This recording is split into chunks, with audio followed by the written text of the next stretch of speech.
আমরা যখন ইউটিউবের ভিডিও দেখি তখন ইউটিউবের ভিডিও দেখার সময় দেখতে পাই ভিডিওর নিচে একটি বাটন আসছে, কিছুক্ষণ পর পরই subscribe my channel, like a ধরনের বাটন আসছে। তো আসলে আমরা যখন কোনো কিছুতে নতুন হই তখন প্রত্যেকটা জিনিসই আমাদের কাছে কঠিন, যত ছোটই হোক। যেমনটা আমার মনে হইতো প্রথম দিকে, তো আমার মনে হয় আপনাদের কাছেও এই জিনিসগুলো কঠিন মনে হয়। তো আজকে আমি আপনাদেরকে দেখিয়ে দেব কিভাবে আপনি আপনার ইউটিউব ভিডিওতে সাবস্ক্রাইব বাটন অ্যাড করবেন। তো চলুন কথা না বাড়িয়ে সরাসরি চলে যাই আমরা মূল ভিডিওতে। তবে ভিডিওতে যাওয়ার আগে আপনাদের কাছে একটি রিকোয়েস্ট থাকবে, ভিডিওটি যদি ভালো লাগে তাহলে অবশ্যই একটি লাইক করবেন এবং আমার চ্যানেলে যদি নতুন হয়ে থাকেন অবশ্যই চ্যানেলটি সাবস্ক্রাইব করবেন। আমরা অলরেডি আমাদের স্ক্রিনে চলে এসেছি। এখন আপনাদের মনে একটি প্রশ্ন আসতে পারে যে আপনি তো বললেন যে সাবস্ক্রাইব বাটন আপনি অ্যাড করবেন, কিন্তু আমরা সাবস্ক্রাইব বাটন পাবো কোথায়? সেজন্য আমরা প্রথমে চলে যাব আমাদের মোবাইলে থাকা ক্রোম ব্রাউজারে, অথবা আপনি আপনার যে কোনো ব্রাউজারে যেতে পারেন। এখানে যাওয়ার পরে আপনি লিখবেন free subscribe button. Free subscribe button লেখার পরে আপনি এটাকে সার্চ করুন। সার্চ করার পরে আপনি দেখতে পাবেন অনেকগুলো সাবস্ক্রাইব বাটন ভিডিও চলে আসছে। এটার উপরে আপনি ক্লিক করুন।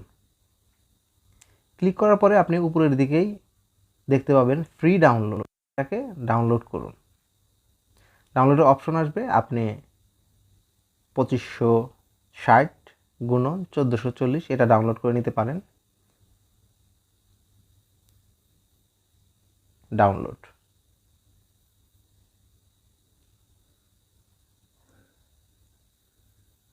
তো ডাউনলোড হয়ে গিয়েছে। ডাউনলোড হওয়ার পরে আমরা চলে যাব হচ্ছে আমাদের ভিডিও এডিটিং সফটওয়্যারে। এখানে যাওয়ার পরে নিউ প্রজেক্টে যাওয়ার পরে আমি যে কোনো একটি ভিডিও নেব। ভিডিও নিলাম।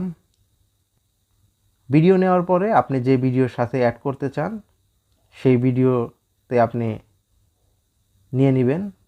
নেওয়ার পরে আপনি সফটওয়্যার নিচের দিকে আসলে দেখবেন অনেকগুলো অপশন। এখানে আসার পরে আপনি দেখবেন পিপ, এখানে ক্লিক করুন। এখানে ক্লিক করলে নতুন লেয়ার নেওয়ার অপশন চলে আসবে। আপনি এখান থেকে সাবস্ক্রাইব বাটনটি নিয়ে নিন। নেওয়ার পরে এটা আপনি ইচ্ছে মতো আপনি বসিয়ে নিন। আমি আমার ইচ্ছে মতো বসিয়ে নিলাম। বসিয়ে নেওয়ার পরে আপনি এখানে দেখতে পাবেন ক্রোমা, এখানে ক্লিক করুন। ক্রোমায় ক্লিক করার পরে আপনি এখান থেকে স্ক্রিনের উপরে একটি বৃত্ত দেখতে পাবেন, এটা ডান দিকে সরিয়ে নিন। সরিয়ে নেওয়ার পর নিচের দিকে তাকালেই দেখতে পাবেন স্ট্রেংথ, এটাকে আপনি ডান দিকে সরিয়ে নিন। আপনার যতক্ষণ পর্যন্ত এটা অ্যাডজাস্ট না হয় কালার, ততক্ষণ পর্যন্ত আপনি বাড়াতে কমাতে থাকুন। তো আমি এই পর্যন্ত নিয়ে নিলাম যেহেতু আপনাদেরকে দেখাচ্ছি। তারপরে নিচের দিকে টিক চিহ্নতে ক্লিক করুন, স্ক্রিনে ক্লিক করুন। এখন আপনি এই ভিডিওটি প্লে করুন।